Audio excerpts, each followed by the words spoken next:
How to find and recover deleted Facebook messages. Hello everyone, this is Sabrina here to help you today. So without any further ado, let's get right into the video. First, launch your Facebook application. Now, go to the menu bar.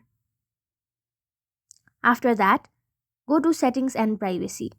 Go to settings. After that, go to download your information. Now, tap on continue.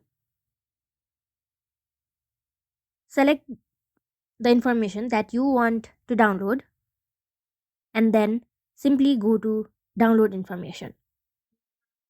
Go to specific type of information and select messages if you want to download messages only, and tap on next and then download it. So that's how you do it. Thank you for watching this video. Make sure to like, share and subscribe to our YouTube channel. If you got any questions, comment them down and I'll catch you in the next one.